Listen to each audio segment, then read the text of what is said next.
क्योंकि मोटिवेट होना सर बहुत नॉर्मल चीज है, लेकिन उसको मेंटेन हम तब कर पाते हैं जब वो हमारी पर्सनैलिटी के अकॉर्डिंग हो। इसीलिए मोटिवेशन स्पीकर सर दोनों तरह से काम करता है, पॉजिटिव भी और नेगेटिव भी। पता नहीं मेरा हफ्ता कैसे जाता है, फ्राइडे के बाद सीधा मंडे आ जाता है। बीच में सैटरडे संडे तो आ ही नहीं रहा है। हाँ जी। तो पूरा वर्क फोर्स इतना हो गया है ना, वर्क बर्डन इतना हो गया है कि बर्नआउट की स्टेज क्रॉस होती जा रही है, और हमें लगता है कि वो 5 दिन इतने भारी हैं, उसके सामने वो 2 दिन दिखते ही नहीं है। साइकोलॉजी टेस्टिंग और काउंसलिंग में क्या डिफरेंस है? सर टेस्टिंग में बेसिकली है कि कुछ स्टैंडर्ड टूल सेट किए होते हैं जिनके बेस पे अलग अलग डिसऑर्डर को टेस्ट किया जाता है, उसके बेस पे फिर डायग्नोस और ट्रीटमेंट प्लान होते हैं। और काउंसलिंग में है सर कि टेस्टिंग के बेस पे जो डायग्नोस बना है, तो कौन सी थेरेपी स्टेबल है, कौन सी टेक्निक स्टेबल रहेगी इंडिविजुअल के लिए, तो फिर वो इस तरह से उनका ट्रीटमेंट प्लान बनाया जाता है। जैसे वर्कआउट शुरू करता है कोई, जिम जाना स्टार्ट कर दिया, इतना मोटिवेशन होता है कि कल से चिप्स कुरकुरे बर्गर सब बंद। जब भी मैं बर्गर की तरफ जाऊंगी तो मेरा मन करेगा खा लूं, मैं जिम को भूल जाऊंगी। जब जिम में जाऊंगी तो फिर से कसम खाऊंगी कि भाई अब से बर्गर बनना है। तो उसको कैसे बैलेंस करना है? नेकी कर दरिया में डाल गया, बीत गई सो बात गई। विकास जी, ये दोनों कहावतें साइकोलॉजी में कहीं फिट होती हैं? सर फिट तो एग्जैक्टली होती है ये। अच्छा।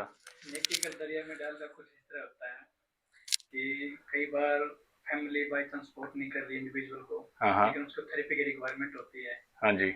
मनी के अरेंजमेंट वो नहीं कर पाता, आके थेरेपिस्ट को बताता है कि मेरे को इस चीज की रिक्वायरमेंट तो है, लेकिन मैं फाइनेंशियली स्टेबल नहीं है उसके लिए। अच्छा। तो एज ए साइकोलॉजिस्ट हम मानते भी नहीं कि दरिया में डाल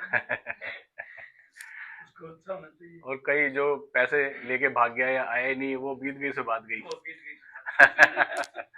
तो फ्रेंड्स, हमारे साथ है डॉक्टर विकास और डॉक्टर सुदेश, बड़े प्रॉमिसिंग साइकोलॉजिस्ट हैं दोनों। तो आज हम एक जनरल सी इनसे चर्चा करेंगे, साइकोलॉजी से रिलेटेड जितने भी सवाल होते हैं लोगों के। हो सकता है हम कुछ सवालों को छोड़ दें, तो आप वो कमेंट सेक्शन में अपने सवाल पूछ के हमसे, हम दोबारा उस पर कोशिश करेंगे कि उनको कवर करें। तो डॉक्टर विकास, डॉक्टर सुदेश, आजकल एक बड़ा कॉमन सा सिनेरियो है आजकल के ज़माने में कि मंडे फोबिया है बहुत सारे लोगों को। ये क्या होता है? ये जनरली कोई बीमारी है, या आपको क्या लगता है कि क्यों होता है ये लोगों को? या कोई एटमॉस्फेयर से रिलेटेड चीज़ें हैं, या उनका कोई ना कोई रीज़न तो होता ही होगा। सर बेसिकली ये है कि सबसे इम्पोर्टेंट थिंग इसमें ये है कि प्रेजेंट मोमेंट को जियो। हाँ जी। वीकेंड स्टार्ट होता है, उससे पहले हम ओवर थिंकिंग में ये डाल लेते हैं कि भी मेरे को मंडे को जाना है, सुबह इतने बजे उठना होगा। उसके वजह से हम अपने वीकेंड प्लान्स को भी डिस्टर्ब कर देते हैं। और मंडे फोबिया का ये है कि बेसिकली जैसे उसकी वजह से ये मान के चलो कि जो संडे की नाइट है और इवनिंग है वो दोनों भी हम खराब कर देते हैं। काम हम वैसे भी करते हैं, मंडे भी होगा, ट्यूसडे भी होगा, एवरीडे करना ही पड़ेगा हमारा। हाँ, बस वो हम दिमाग में उस चीज को इतना एनालिसिस करने की कोशिश करते हैं कि अभी 2 ही दिन का वीकेंड है, उसके बाद एकदम से मंडे आएगा, फिर से 5 दिन के लिए लाइफ अजीब सी हो जाएगी। लेकिन ऐसा होता नहीं सर, बस बेसिकली हम इस चीज को दिमाग में ओवर एनालिसिस कर लेते हैं, इसकी वजह से हो जाता है। अच्छा। ये कोई बीमारी वाली ऐसी कोई प्रॉब्लम नहीं है सर, इसमें बीमारी नहीं है। नहीं ऐसी कोई पर बीमारी। जिसको लगातार हो रहा हो, जिसको ऐसे लगे कि यार मुझे तो कल जाना है, मुझे मैं फिर से ऐसे एटमोसफेयर में फिट हो जाऊंगा जाके जहाँ पे मैं अपनी चीज़ें नहीं कर सकता, जो मुझे अच्छी ही नहीं लगती, तो वो अगर किसी को ऐसा फोबिया है किसी एक पर्टिकुलर प्लेस को लेके, या अपने काम की जगह को लेके, या कोई अपनी डेली रूटीन लाइफ को लेके, तो वो डॉक्टर सुदेश, उसको कोई प्रॉब्लम है? आप क्या बोलेंगे इसके लिए? विकास सर की बात से मुझे याद आया, अभी सोशल मीडिया पे एक मीम भी बहुत जबरदस्त चल रहा है कि पता नहीं मेरा हफ्ता कैसे जाता है, फ्राइडे के बाद सीधा मंडे आ जाता है।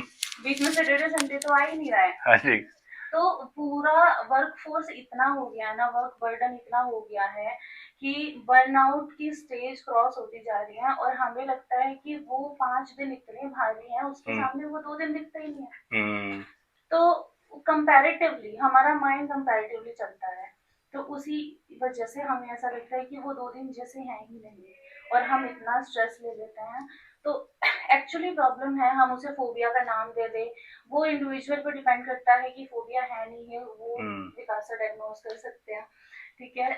लेकिन हाँ, एक्चुअली प्रॉब्लम तो है, और वो सारी प्रॉब्लम वर्क प्लेस के बर्नआउट की वजह से है, एग्जिस्ट कर रही है, हम उसे डिनाई नहीं कर सकते। तो वो ऐसे लोगों में क्यों नहीं होती जो हर रोज काम करते हैं, जो छुट्टी नहीं लेते? जैसे एक दुकानदार है, पुराने टाइम पे जैसे लोग दुकान, परचून की दुकान होती थी, जो किराना स्टोर होते थे, वो तो रोज ही दुकान खोलते थे। टेंशन तो उनको भी हो सकती होगी कुछ ना कुछ कि यार कल फिर से वही मोनोटोनस सी लाइफ है, सुबह 6 बजे उठूंगा, अपनी दुकान खोलूंगा, धूप बत्ती करके फिर बैठ जाऊंगा, ग्राहक आएगा नहीं आएगा पता नहीं। उनकी और आज की मेंटेलिटी में डिफरेंस आया है आपके हिसाब से? हाँ, ये बेसिकली माइंडसेट के ऊपर डिपेंड करता है सर।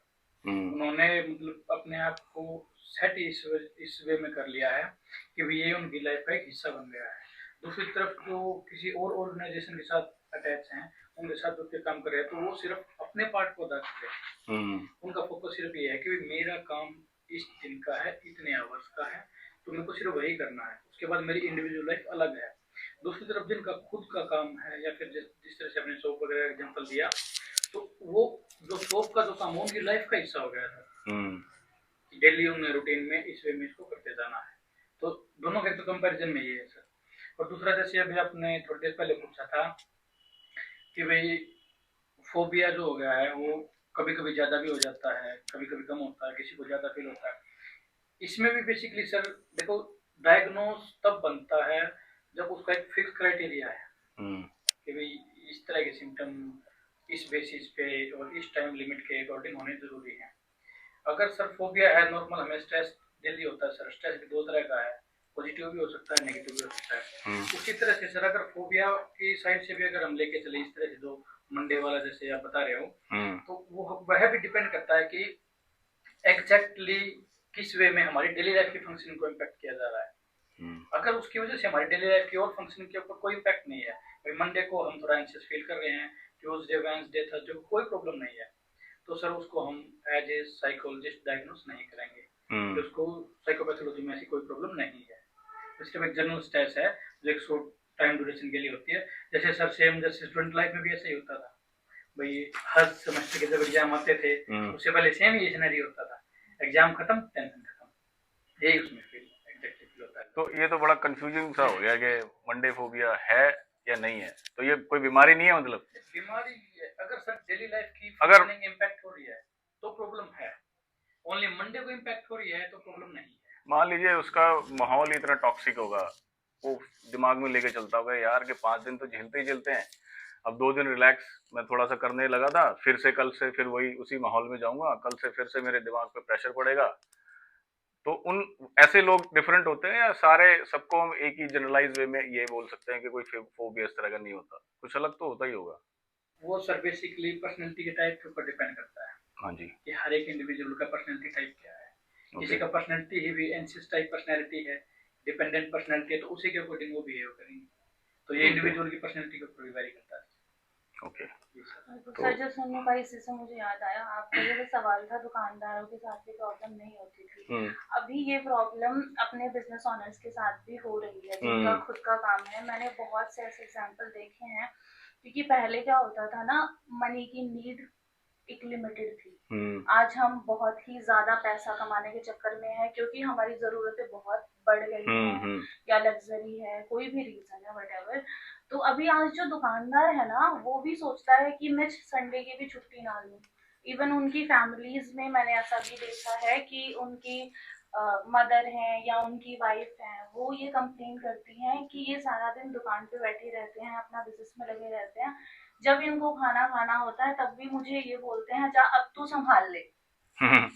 तो उनके लिए भी प्रॉपर स्ट्रेस हो गया कि सारा दिन हम घर का काम भी करें और इनके एब्सेंस में हम ये भी करें। और बंदे के लिए इतना हो गया क्या मैं खाने का टाइम तक नहीं निकाल सकता, क्योंकि उसे अपने बिजनेस में ग्रोथ चाहिए।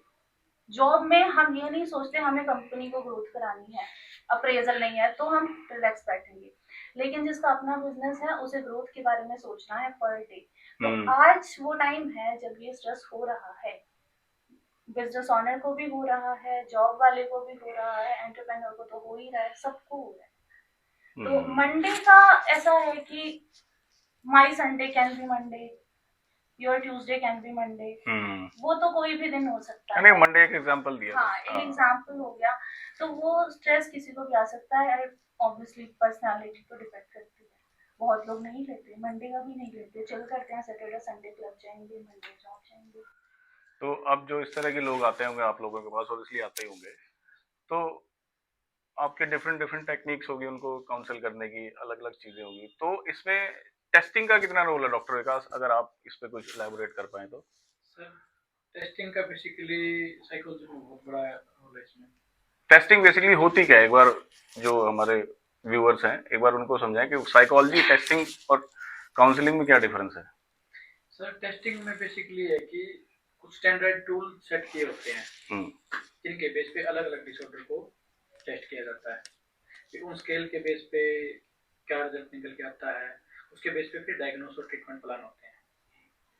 और काउंसलिंग में है सर कि टेस्टिंग के बेस पे जो डायग्नोस बना है तो कौन सी थेरेपी स्टेबल है, कौन सी टेक्निक स्टेबल रहेगी इंडिविजुअल के लिए, तो फिर वो इस तरह से उनका ट्रीटमेंट प्लान बनाया जाता है। टेस्टिंग का मेन हिस्सा इस तरह से कि सर इंडिविजुअल कभी भी क्या होता है कि अपने आप को अच्छे से एक्सप्रेस नहीं कर पाता। भाई जो भी उसके सिम्टम्स हैं उनको अच्छे से फैमिली प्रेशर की वजह से या फिर स्टार्टिंग में ही आता है तो जजमेंट का भी एरर उनको फियर होता है और कुछ बताने में भी एरर कर देता है, जिसकी वजह से एग्जैक्ट डायग्नोस नहीं बनाया जा सकता। क्योंकि क्राइटेरिया जो है किसी भी डिसऑर्डर का अगर वो मैच नहीं करे तो हम डायग्नोस नहीं बना सकते। टेस्टिंग में है सर कि जो भी सिम्टम उन्होंने एक्सप्लेन किए हैं उनको एलेबरेट करके दिखाया जा सकता है। क्योंकि एक जैसे कोई भी स्केल है तो उसमें मल्टीपल क्वेश्चन दिए होते हैं एक ही मतलब पर्टिकुलर एक सिचुएशन के रिगार्डिंग, तो जितने के ऊपर क्लिक किया होता है उनके अकॉर्डिंग तो क्राइटेरिया के साथ मैच किए जाते हैं। अगर क्राइटेरिया के साथ मैच करें तो उनके बेस पर उसका डायग्नोस बनाना काफी इजी होता है। जी सर। अगर कोई पेशेंट मान लो ये टेस्टिंग को भी फेक कर देता है, जो आंसर्स उसको बड़े ऑनेस्टली देने चाहिए वो आंसर्स में थोड़ी मैनिपुलेशन करता है, तो वो टेस्टिंग के रिजल्ट्स तो इफेक्ट डेफिनेटली करेगा ही करेगा, तो आप लोग उसको कैसे आइडेंटिफाई कर पाते हो, कर पाते हैं। बिल्कुल सर, करते हैं। टेस्टिंग के रिजल्ट बहुत बार मिसमैच होते हैं। एक ही पेशेंट जो दो जगह टेस्टिंग कराएगा दोनों जगह रिजल्ट अलग आ सकता है। जैसे सर ने बोला फैमिली का है, पेशेंट को आना ही नहीं था, फैमिली का कोई मेंबर ले आया। कई बार स्टूडेंट्स के साथ ऐसा होता है, इतने लंबे टेस्ट होते हैं कि वो एग्जाम में बोर हो जाते हैं बेचारे, उस टेस्ट में तो होंगे ही होंगे, तो वो बोगस अटेम्प्ट मारते हैं। अब उसमें बीइंग अ साइकोलॉजिस्ट हमारा रोल ये होता है कि जो टेस्ट का रिजल्ट आया और जो वो हमसे बात कर रहा है वो दोनों मैच कर रहे हैं कि नहीं कर रहे हैं, ये फाइंड आउट करना हमारा काम है। और वो हम कर पाते हैं क्योंकि इतने लंबे लंबे सेशंस होते हैं, उसकी पूरी हिस्ट्री ली जाती है, उससे बात होती है, उसकी फैमिली से बात होती है। तो पूरा टेस्टिंग पे नहीं रह सकते, but in short we can say कि टेस्टिंग हमारी कंफ्यूजन क्लियर करती है। क्योंकि वो भी बहुत लोग आते हैं जो कहते हैं मैम बस कुछ अच्छा सा नहीं लग रहा, मुझे नहीं पता क्या है, हमें नहीं पता एंजाइटी है, डिप्रेशन है या कुछ पर्सनालिटी का इशू है, बस मुझे नहीं समझ में आ रहा, मुझे लगा कि मुझे जरूरत है, मैं आ गया। तो वहाँ पे बहुत बार उसको यकीन दिलाने के लिए भी और हमारी कंफ्यूजन भी क्लियर करने के लिए कि बंदा सिर्फ कंफ्यूजन में आया है तो क्या करें, हमें टेस्टिंग की नीड पड़ती है। हाँ, ऑब्जर्वेशन एंड टेस्टिंग दोनों साथ में काम करते हैं। बट अगर उसने ऑनेस्टली जवाब दिया तो एग्जैक्ट रिजल्ट्स उसके आपको पता चल जाता है और उसका इफेक्ट भी उसकी उसके ट्रीटमेंट में और दिखेगा। अच्छी चलेगी, उसका ट्रीटमेंट जल्दी हो पाएगा, क्योंकि अगर वो टेस्टिंग में ऑनेस्ट है तो जाहिर सी बात है वो सेल्फ एफर्ट डालेगा, और अगर वो टेस्टिंग में ऑनेस्ट नहीं है तो फिर उसके एफर्ट शायद उसमें भी कम रहेंगे, काउंसलिंग में भी, तो वो लंबा चल सकता है। जैसे कुछ ओवर स्मार्ट लोग भी आ जाते हैं, मान लो आपने किसी की करियर काउंसलिंग कर दी है या किसी को स्टूडेंट को उसके आगे फर्दर स्टडीज के लिए काउंसलिंग करनी है, तो ओवर स्मार्ट मैंने इसलिए बोला कि वो लोग सोचते हैं कि हम पता नहीं क्या क्या कर सकते हैं, इतना बड़ा वाइड एंगल लेके चलते हैं कि हम सब कुछ कवर कर सकते हैं, तो वो ऐसे ब्ला ब्ला ब्ला करके करके सारी टिक्स कर देते हैं, जो भी उसमें जो बिल्कुल एकदम अच्छा वाला सिनेरियो होता है वो चूज करते हैं, उसको कैसे आइडेंटिफाई करते हो। उसमें सर देखिए बेसिकली हर एक स्केल के ऊपर डिपेंड करता है सर। जैसे कुछ स्केल के अंदर एक सब पार्ट होता है लाई स्केल। लाई स्केल, हाँ, लाई अच्छा स्केल के भी क्वेश्चन दिए होते हैं। ओके। और उसमें ये है सर कि सबसे पहले अगर टेस्ट की स्कोरिंग करनी है ना तो बाकी टेस्ट को नेग्लेक्ट करके सबसे पहले लाई स्कोर को ही मेजर किया जाता है। अच्छा, अगर लाई स्केल में क्राइटेरिया के अकॉर्डिंग स्कोर नहीं है, उससे अबव है, तो टेस्ट को रिजेक्ट कर दिया जाएगा कि भी इन्होंने मतलब अच्छे से रिस्पॉन्स जो भी दिए हैं वो अच्छे नहीं दिए हैं। और कुछ ये होता है कि सर आपस में जो स्टार्टिंग में कुछ आइटम्स दे रखे हैं स्केल में। जैसे अभी मैं आपको एग्जांपल दूं, 5 नंबर स्केल में भाई आपके अपने फादर के साथ कैसा रिलेशन है, सेम आइटम 21 पे भी मिलेगा आपको। बिल्कुल। और डिपेंड करता है उसमें, अगर आपने यस पे क्लिक किया है, नेक्स्ट वाले में आपने नो पे क्लिक किया, तो आपने टेस्ट अच्छे से नहीं किया।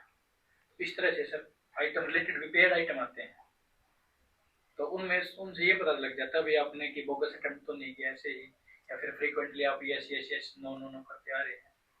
तो टेस्ट के उसमें इसीलिए वो स्टैंडर्डाइज टूल है सर। वो वेल ये सब कुछ स्ट्रक्चर मैनेज करके किसी भी तरह का इंडिविजुअल को कर सकता है। कई बार ये भी होता है कि जैसे फैमिली चाहती है इंडिविजुअल टेस्ट देना ही नहीं चाहता, बोगस अटेम्प्ट करेगा सर वो, और बोगस अटेम्प्ट करेगा तो उसकी स्कोरिंग उसका पता लग जाता है। हम कह सकते हैं जो लाइव टेस्ट क्वेश्चंस होते हैं वो एक तरह का क्वालिफाइंग एग्जाम है। एग्जैक्टली। कि अगर वो ही नहीं हुआ तो बाकी का कोई वैल्यू नहीं है। कुछ ये भी होता है सर कि जैसे इंटरनल कन्फ्लिक्ट को दबाने के लिए भी सोशली एक्सेप्टेबल जो भी आंसर होगा उसको देने की कोशिश करेंगे, उसका भी पता लग जाता है। जैसे अगर मैं आपको एक छोटा सा एग्जांपल के साथ समझाऊं तो कभी कभी क्या होता है, मान लो भाई हम बाइक पे जा रहे हैं, हेलमेट नहीं लगा रखा, सामने पुलिस वाला है, हम क्या करेंगे? या तो बाइक मोड़ेंगे, भाई टेक्निकली तो ये करेंगे ना, भाई बाइक मोड़ेंगे या फिर जो भी बचने का रास्ता होगा उससे निकल के जाने की कोशिश करेंगे। लेकिन सोशली एक्सेप्टेबल उसमें ऑप्शन दिए होंगे, 4 ऑप्शन भी दिए होंगे। भैया पुलिस वाले को बोलेंगे मेरे पास लाइसेंस या फिर हेलमेट वगैरह नहीं है, पुलिस वाले के पास जाके आप ऐसे, तो बहुत ही रेयर होगा सर तो ऐसा बोलेगा। लेकिन सोशली एक्सेप्टेबल तो टेक्निकली वही सही है, क्योंकि अगर हमारी गलती है तो हमें एक्सेप्ट करना चाहिए, लेकिन उस सिचुएशन में हमें नहीं करना चाहिए, क्योंकि हमें बच के निकलना जरूरी है भाई, नहीं तो हमें नुकसान होगा। तो ऐसे ऐसे कुछ क्वेश्चन दिए होते हैं उसके ऊपर। अगर सोशली एक्सेप्टेबल आप आंसर देते आ रहे हैं, अपने आप को अच्छा रिप्रेजेंट करने की कोशिश कर रहे हैं, तो ऐसे ऐसे डिफरेंट कई आंसर होंगे। कुछ तो भैया होता है, देखो एक्सेप्शनल केस हर एक कुछ में हो सकता है सर, कुछ इतने ऑनेस्ट भी हो सकते हैं भाई कि वो जाके आगे से रिप्रेजेंट करे, तो उनके लिए क्राइटेरिया डिसाइड कर रखा है, इतने तक आप लाइफ स्केल पे आंसर दे रहे हैं तो ठीक है, इससे ज्यादा दे रहे हैं तो आप टेस्ट को बहुत अटेम्प्ट कर रहे हैं। तो यही रीजन होगा कि आजकल बहुत सारे कॉर्पोरेट्स में भी या बड़ी बड़ी जॉब्स में जो भी लोग अप्लाई करते हैं उनमें साइकोमेट्रिक्स टेस्ट पहले टेस्ट लेते हैं उनका वो, तो उनका रीजन ये होता होगा कि बेस्ट ऑफ द कैंडिडेट्स जो भी वो चूज कर रहे हैं वो निकल के आए। इससे जरिए भी है कि देखो क्राइसिस सर किसी भी सिचुएशन में आ सकता है, वे किसी भी आप ऑर्गेनाइजेशन के साथ जुड़ रहे हैं, तो प्रॉफिट लॉस दोनों पॉसिबल है सर। तो साइकोमेट्रिक टेस्ट से ये भी इंडिविजुअल की कैपेसिटी और रेजिलियंस का पता लग जाता है कि भी अगर इस तरह की अगर सिचुएशन आएगी तो ये उसके साथ डील कर पाएंगे, डील कैसे करेगा। यस सर, तो इनके लिए भी फिर मैंडेटरी होते हैं साइकोमेट्रिक टेस्ट। ओके, टेस्टिंग पे बात चल रही है तो टेस्टिंग से रिलेटेड कुछ और चीजें भी आप बताइए। जैसे एक तो मैंने कॉर्पोरेट्स का एग्जांपल दिया, गवर्नमेंट जॉब्स का भी दिया, वो तो ऑब्वियसली उनमें तो होता ही होता है ये टेस्ट। तो और कौन कौन से ऐसे ऑर्गेनाइजेशन हो सकते हैं जहाँ पे ये टेस्ट होने चाहिए, जहाँ पे अभी नहीं है? आपको अगर कुछ इस पे इलैबोरेट कर पाए, लाइट डाल पाए। देखिए सबसे ज्यादा जो टेस्ट साइकोमेट्रिक टेस्ट की रिक्वायरमेंट होती है सर, वो ऐसे एनवायरनमेंट में होती है जहाँ पे स्ट्रेस का लेवल अप डाउन होता रहता है। भाई जैसे क्राइसिस मैनेजमेंट वाली कोई भी टीम होगी तो उनके लिए बहुत मैंडेटरी है सर, ताकि उनके जो इंटरनल इमोशन है, इमोशन रेगुलेशन है, इमोशनली वो मैच्योर कितना है, इन चीज़ों का पता लग जाता है उससे, ताकि अगर किसी भी तरह की सिचुएशन में वो डील करने के लिए जाएंगे तो वहाँ पे वो कैपेबल हो। ये सिचुएशन तो हर जगह ही आजकल, तो फिर हर जगह ही होना चाहिए टेस्ट ये, चाहे आप मैनेजमेंट का कोर्स कर रहे हो, चाहे आप सिंपल ग्रेजुएशन कर रहे हो, या मेरे ख्याल से हर जगह ये कोर्स उसमें कंटेंट ये होना चाहिए। करियर काउंसलिंग में भी सर यही पार्ट है, साइकोमेट्रिक टेस्ट काफी मेजर रोल इसमें प्ले करते हैं। जैसे इंडिविजुअल को भी अपने बारे में इंक्वायरी हो जाती है कि वो मतलब किस तरह से एक फील्ड में, अगर किसी एक फील्ड को सिलेक्ट करके जाता है तो आगे उसके लिए उसके अंदर की कैपेसिटी कितना उनको इनहांस कर सकता है, कितने अपने आप को यूटिलाइज कर सकता है। तो साइकोमेट्रिक्स टेस्ट जितने भी होते हैं ये क्वालिफाइड साइकोलॉजिस्ट या साइकाइट्रिस्ट ही डिजाइन करते हैं या कोई और लोग भी कर सकते हैं इनको डिजाइन? नहीं वैसे तो सर क्वालिफाइड ही करते हैं, लेकिन बाद में उनको उनके लिए जैसे रिलायबिलिटी और वैलिडिटी होती है सर। हाँ जी जी, मतलब कि रिलायबल का ये है सर कि मान लो आज मैंने आपके ऊपर टेस्ट लगा के देखा, आउट ऑफ 100 आपका 40 स्कोर आया, तो नेक्स्ट टाइम अगर मैं आपके ऊपर सेम स्केल यूज करता हूँ तो कम से कम आपका स्कोर 40 आना जरूरी है। रिलायबल टेस्ट तभी होगा। और वैलिड का सर इस तरह से है कि जिस पर्पज के लिए टेस्ट को बनाया गया है, ये अगर कोई भी टेस्ट है पर्सनैलिटी असेसमेंट के लिए बनाया गया है, तो उसके अंदर जो क्वेश्चन हो पर्सनालिटी असेसमेंट के ही होने जरूरी है, ये नहीं कि भी आपने कुछ भी क्वेश्चन डाल दिया। तो कोई भी टेस्ट मार्केट में तब आता है या फिर ग्राउंड लेवल पे तब आता है सर जब उसकी वैलिडिटी और रिलायबिलिटी काफी अच्छी होती है, तभी उसको डिजाइन कर सकते हैं जब उस पर प्रॉपर स्टडी या प्रॉपर रिसर्च उसके ऊपर हो रखी है, उसके बाद ही वो डिजाइन हो सकता है। बिल्कुल, चलिए, इसीलिए रिलायबल होते हैं टेस्ट होते हैं। ओके, तो आजकल एक और बड़ा ट्रेंड में है कि आजकल लोग बड़े स्ट्रेस में रहते हैं काम को लेके। एक तो मंडे वाला मैंने आपको फोबिया बताया, दूसरा काम को लेके रहते हैं क्योंकि उनको एक पीछे से बैकग्राउंड स्टोरी उसकी ये रहती है कि यार लाइफ चलाने के लिए पैसा भी बहुत ज़रूरी है। और आजकल जो जॉब्स हैं काफ़ी लोगों को ऐसा भी हो गया कि किसी किसी को ना उसकी एबिलिटी या उसकी कैपेबिलिटी से ज़्यादा पैसे मिलते हैं, तो उनका लाइफस्टाइल वैसे ही हो जाता है, उसको मेंटेन करना एक उनकी मजबूरी हो जाती है फिर, ठीक है, तो वो माइंडसेट वैसा हो जाता है। अब वो आदमी ज़्यादा स्ट्रेस में जब आता है जब वो अपनी जॉब को जस्टिफाई नहीं कर पाता, तो ये कहाँ तक सही है कि वो स्ट्रेस में तभी आता है या एक ये नेचुरल कोई प्रॉब्लम शुरू हो जाती है उसके साथ। कई बार कॉर्पोरेट्स में ऐसे सिनेरियो होते हैं, कॉर्पोरेट्स में नहीं, आप कोई भी फील्ड ले लो, कोई भी ऑर्गेनाइजेशन ले लो, चाहे वो गवर्नमेंट हो या पब्लिक सेक्टर हो या किसी का इंडिविजुअल काम हो। तो ये हर तरह ही है, इट डिपेंड्स कि हमारी हैबिट कैसी फॉर्म हो गई है। और जो आपने बताया वो एग्जैक्ट केस होता है, बहुत लोगों के साथ होता है। कितने ही सेलिब्रिटीज को भी आप सुन सकते हैं कि पहले एक औरा था और बाद में पता नहीं उनका क्या हुआ, गायब हो गई। और ये चीज चलती भी है क्योंकि आप ले रहे हैं। हम क्यों ले रहे हैं? क्योंकि हमारे पास पैसा है, हम कर पा रहे हैं तो हम कर रहे हैं। कभी कभी होता है वो हमारा लक होता है या एक अच्छा टाइम होता है, हम अच्छा कमा रहे हैं, हैबिट हो गई। हैबिट को तोड़ना बहुत मुश्किल है और इसी पे सारी साइकोलॉजी चलती है कि हम पैटर्न कैसे तोड़ें। तो ये बहुत बड़ी प्रॉब्लम आपने बताई जो मैटर करती है कि हो गया हमारा कि हमने गाड़ी ले ली, बहुत बड़े बड़े रेस्टोरेंट में आदत डाल ली, ब्रांडेड कपड़े लेने लग गए, बहुत अच्छा लग रहा है। अब एक लेवल तक हम चले गए ना, उसके बाद वापस आना ज्यादा टफ है। और जॉब लॉस ऐसी चीजें कभी भी हो सकता है, फाइनेंशियल लॉस कभी भी हो सकते हैं। वहां पे जो कई बार प्रिपरेशन हमारी मिसमैच हो जाती है कि हम सेविंग नहीं करते, हम बैकग्राउंड लेके नहीं चलते कि क्राइसिस में क्या करेंगे। जैसे पहले वाले लोग बहुत ये करते थे, अभी जो कल्चर आ रहा है ना उसमें ये प्रॉब्लम आ रही है कि हम बैकग्राउंड का नहीं लेके चलते, हम फ्यूचर का कई बार नहीं सोच के चलते कि आज की लाइफ ऐश में है, बहुत अच्छी है। फिर उसके बाद वो स्ट्रेस ज्यादा फील होता है कि जब हमारी जॉब चली गई, हमें फाइनेंशियल सिचुएशन से डील करना पड़ रहा है कि भाई अब तो नहीं है, तब काफी सीवियर स्ट्रेस में लोग आ जाते हैं। तो उसमें हम थोड़ा सा ये ध्यान रख सकते हैं कि जैसे मुझे किसी ने एग्जाम्पल बताया था एक बार कि एक नानी ने अपनी बेटी को 10 रुपए दिए। अगली बार वो आई तो उनके बेटे ने बोला कि 10 में क्या होता, अब 100 तो दे दो। तो शी वाज लाइक कि नहीं मैं 20 दूंगी, बढ़ा तो मैं कभी भी दूंगी, लेकिन अगर मैंने एक बार बढ़ा दिया तो मैं उसके बाद नीचे नहीं आ सकती और मुझे नहीं पता मैं कल उसको 50 भी दे पाऊंगी कि नहीं दे पाऊंगी। तो ये चीज बहुत जरूरी है कि हम ग्रेजुअली ऊपर जाएं, खुद को डाउन टू अर्थ रखें, हमारा बेस ना खोए, तो फिर मैनेज करना इजी हो जाता है। सेम ओपिनियन डॉक्टर विकास आपका भी? बिल्कुल सर, सबसे इम्पोर्टेंट थिंग इसमें ये है कि सेल्फ एक्सेप्टेंस बहुत जरूरी है सर, कि जो हमारी रियलिटी है, जो हमारे रूट्स हैं, उनके साथ हम कनेक्ट रहें। ताकि हमें जो अपना, जो जैसे मैम ने एक्सप्लेन किया है, जो अपना बेस है उसको अच्छे से देख करके आगे बढ़े कि हमारा बेस ये है तो कहाँ तक जाना, किस लेवल को मेंटेन करना हमारे स्टेबल रहे।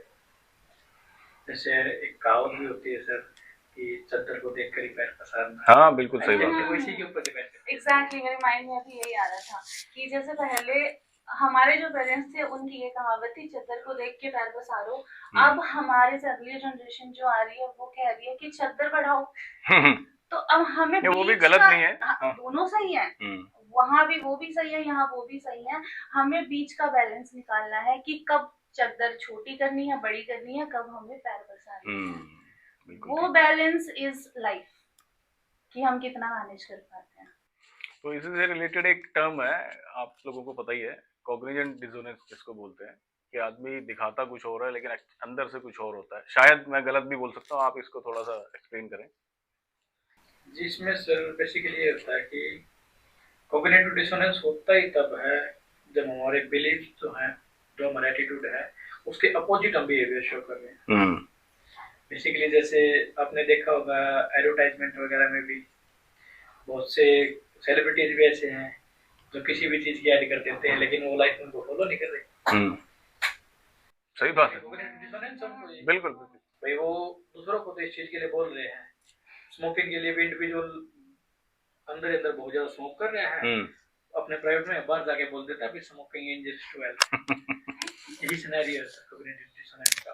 इससे क्या होता है कि हम एक शॉर्ट टर्म के लिए तो हम अपने आप को अच्छा रिप्रेजेंट कर पाते हैं, लेकिन डीप डाउन कि भाई क्या मैं सही कर रहा हूँ, अपने आप से जब हम सवाल करते हैं कि मैंने उसको तो इस तरह से चीज को रिप्रेजेंट करके बता दिया कि भाई यह गलत है या सही है, लेकिन वो खुद इसको फॉलो नहीं कर रहा, तो फिर इंडिविजुअल को चीजें पैनिक करने लगती है। तो फिर आगे जाके बढ़े उससे पहले उन चीजों को अच्छे से मैनेज करना सीखो। ये होता है जैसे वर्कआउट शुरू करता है कोई, जिम जाना स्टार्ट कर दिया, इतना मोटिवेशन होता है कि कल से चिप्स कुरकुरे बर्गर सब बंद, लेकिन हमारे टेस्ट बड्स तो मांगते हैं। तो जब भी मैं बर्गर की तरफ जाऊंगी तो मेरा मन करेगा खा लूं, मैं जिम को भूल जाऊंगी। जब जिम में जाऊंगी तो फिर से कसम खाऊंगी कि भाई अब से बर्गर बनना है। तो उसको कैसे बैलेंस करना है, ये भी अपने आप में एक साइंस है कि हम अपने टेस्ट बड्स को भी सेटिस्फाई करें और हम उसको भी चलने दें। तो कॉग्निटिव डिसोनेंस बहुत ज्यादा कॉमन है, और कहीं ना कहीं जब हम सोचते हैं ना, तो आपके भी दिमाग में कोई ना कोई एग्जांपल ऐसा आ गया होगा जब आपके साथ ऐसा हुआ होगा, सबके साथ होता है। बिल्कुल बिल्कुल। तो अब उसमें जैसे अगर जिम वाला एग्जांपल लेते हो, उसको आप कहीं पे फिट करें, तो हम उसे बैलेंस कैसे करेंगे? हम उसकी क्वांटिटी कर सकते हैं ना, कि हम वर्कआउट भी इतना ना करें कि एक्सर्शन हो, और हम जंक भी इतना ना खाएं कि वो हमें प्रॉब्लम क्रिएट करे। हम एक बाइट ले रहे हैं तो भी टेस्ट बड्स तो सेटिस्फाई हो ही रहे हैं ना, तो हम उसको क्वांटिफाई कर सकते हैं। वैसा ही हम हर केस में कर सकते हैं। सही कह रहे हो सर? मैम बेसिकली है कि जैसे डिफेंस मैकेनिज्म होते हैं, वो भी इनको सेटिस्फाई करने में हेल्प करते हैं, डिसोनेंस को कम करते हैं। उसमें ये है कि जैसे हम कुछ एक्टिविटी गलत कर रहे हैं तो हम बाद में ऐसे बोल देते सभी करते हैं, तो इस तरह से डिफेंस मैकेनिज्म, और डिफेंस मैकेनिज्म है ही वो सर कि वो सिर्फ शॉर्ट टर्म के लिए एंजाइटी को कम करते हैं, लेकिन अगर आपको लॉन्ग टर्म के लिए अपने आप को सही रखना है तो डिसोनेंस को ही मैनेज करना होगा। उसके लिए जितना जल्दी हो सके या फिर अपने अकॉर्डिंग, आपके लाइफस्टाइल के अकॉर्डिंग चीजों को मैनेज करना होगा, जिससे आपका डिसोनेंस कम हो। बिल्कुल। हर एक सोशल सर्कल को या कहीं भी आप अलग अलग जगहों पर जाते हो तो हर एक जगह से मोटिवेट होने की जरूरत भी नहीं होती और हर जगह अपने आप को प्रूव करने की जरूरत भी नहीं होती। एग्जैक्टली। वो बड़े बूढ़े कहते थे ना, सुनो सबकी करो मन की। तो सुन के सबकी हम हमारे लिए क्या सही है वो डिसाइड कर सकते हैं। जो ऐसा करते हैं लोगों को, अलग लोग होते हैं क्या कुछ जब पहचान पाते हैं आप लोग ये बीमार है या इसका संतुलन कुछ हिला हुआ है, जो हर जगह फेक करते हैं, हर जगह पर्सनैलिटी वैसी नहीं है पर हर जगह ऐसे दिखाएंगे और आप उनको अच्छे से पहचान भी लेते हो। मेरे पास प्रॉपर वर्ड नहीं है उसके लिए। ये सर बेसिकली है कि सोशल एनवायरनमेंट में अपने आप को अच्छा रिप्रेजेंट करने की कोशिश करते हैं, लेकिन वो घर पे अपने आप को उसी तरह से रिप्रेजेंट नहीं कर पाते, क्योंकि इनर सेल्फ कब तक अपने आप को प्रेस करेंगे? भाई जितना ज्यादा बार अपने आप को ऐसे प्रेस करते हैं, लाइफ एक सफरिंग की तरह हो जाती है सर, फिर सब लोग कटेंगे तो बहुत जोर से होगा और काफी बड़ा आराम देगा लाइफ को। करेक्ट है। फेक करना या प्रिटेंड करना एक तरह का झूठ है, और झूठ को बहुत लंबा नहीं चला सकते क्योंकि वो याद रखना पड़ता है, तो मुश्किल होगा।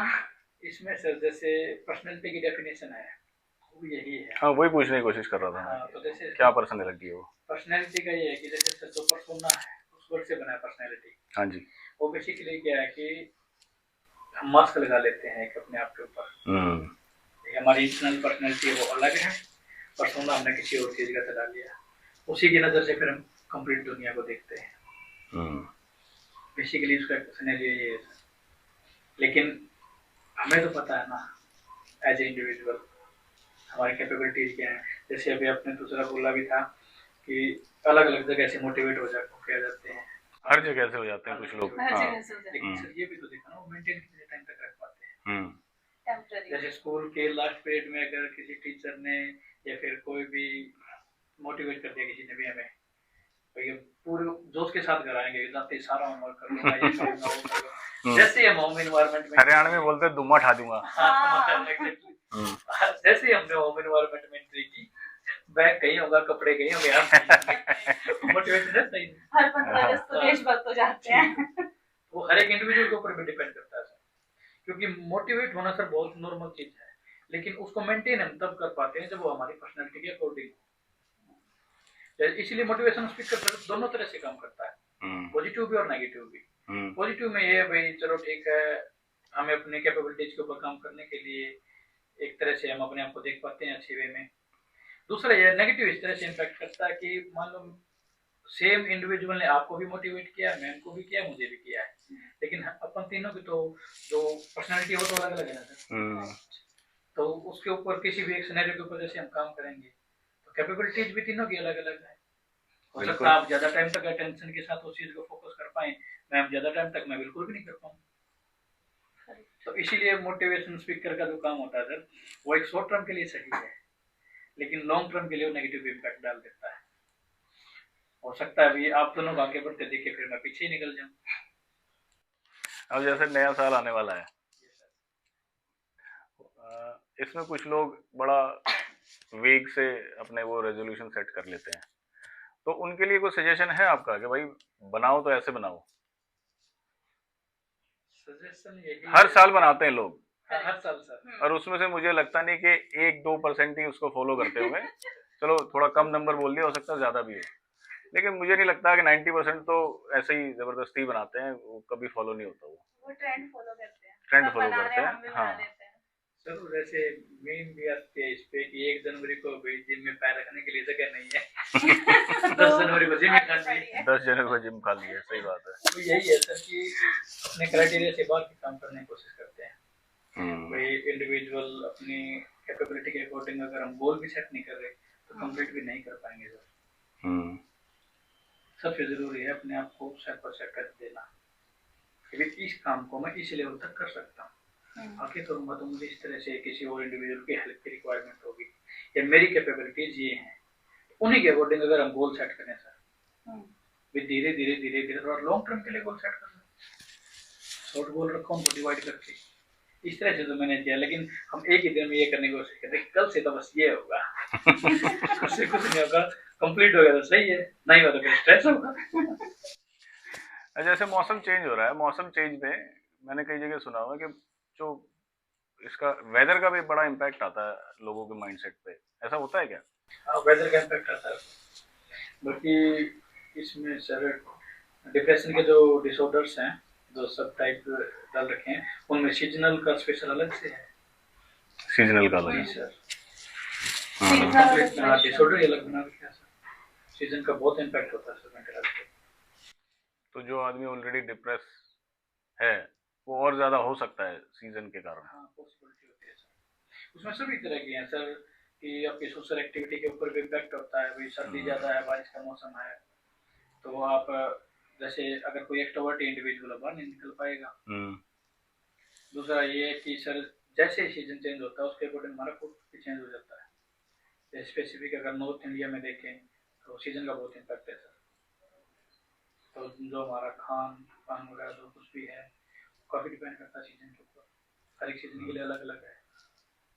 तो वो कुछ ना कुछ जैसे सर अगर गट हेल्थ के ऊपर इम्पैक्ट आता है, फिर गट हेल्थ के ऊपर फिर मूड के ऊपर भी इम्पैक्ट होता है, कि बॉडी का जो कंप्लीट मैकेनिज्म हार्मोन के बेसिस पे होता है। अच्छा, खाने से भी ऐसे मतलब वो एग्रीवेट हो सकता है या रिड्यूस हो सकता है, ऐसा है? हाँ बिल्कुल सर, ईटिंग हैबिट से बिल्कुल या ईटिंग जो वेदर के अकॉर्डिंग जो हम खाने में हमारे चेंजेस आते हैं। हाँ होता है सर इससे बिल्कुल। अच्छा, इसलिए बोलते हैं सीजनल फ्रूट है जो भी आपको अच्छे से खाने चाहिए। लेकिन जैसे अभी करंट का है सिनेरियो, तो उसमें इस तरह से सीजनल फ्रूट भी हमें मिल जाते हैं।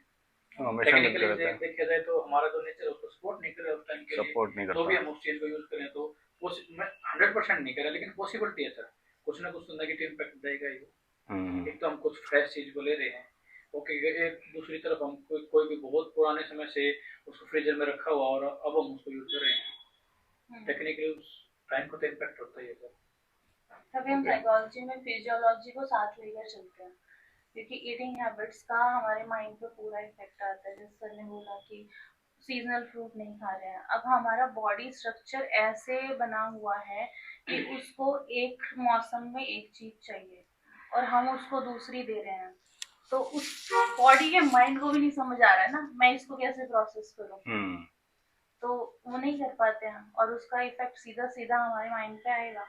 अब वैसे सीजन का ये भी कह सकते हैं कि जैसे सर्दियों में हम गर्मियों में इतना नहीं खा पाते बहुत सारी हैवी चीजें, सर्दियों में हमें डाइजेस्ट हो जाती हैं क्योंकि ठंडा मौसम है। अगर आपने कभी नोटिस भी किया हो, हम अगर पहाड़ों में चले जाते हैं तो हमारा एपेटाइट इंप्रूव होता है। यहाँ पे जो इंसान 2 रोटी खाता है वो 5 भी खा लेगा क्योंकि डाइजेशन अच्छा रहता है। अब उस चक्कर में सर्दियों में बहुत हैवी चीजें हो जाती हैं जो हर बंदे की बॉडी को नहीं सूट करती हैं। गर्मी में जैसे मौसम की वजह से लिक्विड इंटेक ज्यादा रहता है, तो उस वजह से आप हार्ड चीजें कम खाते हो। डेफिनेटली, तो लिक्विड भी कम हो गया, बॉडी डिहाइड्रेट हो गई, हैवी खाना खा लिया, लेथार्जी आ गई। और बहुत बार ऐसा भी होता है कि हम वर्ड का मिसयूज हो जाता है, लेथार्जी है बट क्योंकि वर्ड तो है हमारे पास, डिप्रेसिव फील हो रहा है, तो ऐसे भी बहुत बार पेशेंट आ जाते हैं कि डिप्रेशन सा लग रहा है। फिर उनका पूरा जब देखा जाता तो पता लगता है कि रीजन तो फिजियोलॉजिकल है। अगर उनको ठीक कर लिया तो you are not a mental patient. तो बहुत बड़ा रोल है। तो एक और बड़ा कॉमन सा आजकल सभी के साथ प्रॉब्लम है कि कंसंट्रेशन का ना स्पैन बड़ा कम हो गया लोगों का, कंसंट्रेट नहीं कर पाते। मुझे कोई मूवी देख रहा हूँ, मान लो इंटरेस्ट की भी बात होती है, वैसे कोई मूवी देख रहा हूँ तो 2 सीन देखते ही समझ आएगा कि मेरा इसमें इंटरेस्ट नहीं है, मैं हटा देता हूँ। तो वो सबके इंटरेस्ट की बात है, तो ये एक्चुअल में हो रहा है या इसके पीछे रीजंस क्या अगर हो रहा है तो? जैसे आपने बोला इंटरेस्ट वाली बात तो डेफिनेटली है, आपको अपना टेस्ट पता है और जब तक हमको चालू ही नहीं करेंगे तो हमें नहीं पता वो हमारा इंटरेस्ट है कि नहीं है।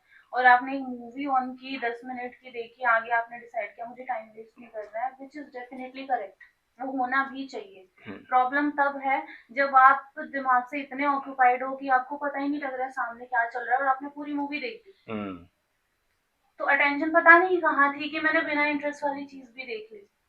दूसरी जो अटेंशन स्पैन की बात हो रही है वो बहुत कम होता जा रहा है। हम बात करते हैं हमेशा बच्चों की कि बच्चों का अटेंशन स्पैन कम हो रहा है, हमारा खुद का भी हो रहा है, बड़े लोगों का भी हो रहा है। पहले एज के साथ लोग बातें भूलना शुरू करते थे, अभी एक ही घर में माँ भी उसी लेवल की बातें भूल रही है, बेटी भी उसी लेवल की बातें भूल रही है। अब माँ तो सोशल मीडिया के इफेक्ट में भी नहीं है, एज का फर्क है, लेकिन बेटी क्यों भूल रही है? मल्टीपल चीजें दिमाग में लेके चलते हैं, बहुत है दिमाग में, ब्रेन जिम बहुत ज्यादा हो रहा है और उसमें सोशल मीडिया का इन्फ्लुएंस मुझे ज्यादा नजर आता है। इन्फ्लुएंस क्या है, जब सब कर रहे हैं तो हम भी कर लेते हैं, हमें चाहे वो पसंद आ रहा है नहीं आ रहा है, हम एंजॉय कर रहे हैं नहीं कर रहे हैं, पर हाथ में फोन टाइम पास ही वो हो गया है। मेट्रो में जाओ, अगर 10 लोग हैं, 9 के हाथ में फोन है, 1 के हाथ में किताब है। अब किताब में आप एक एक वर्ड पढ़ रहे हैं, आपको कंसंट्रेट करना पड़ता है, आप स्टोरी को पढ़ रहे हैं, फोन में हम स्क्रॉल करे जा रहे हैं, स्क्रॉल करे जा रहे हैं। हमने 30 सेकंड की एक रील देखी, अगली रील पे पहुंच गए, दोबारा उसको देखेंगे ना, हमें नहीं याद वो 30 सेकंड क्या थे।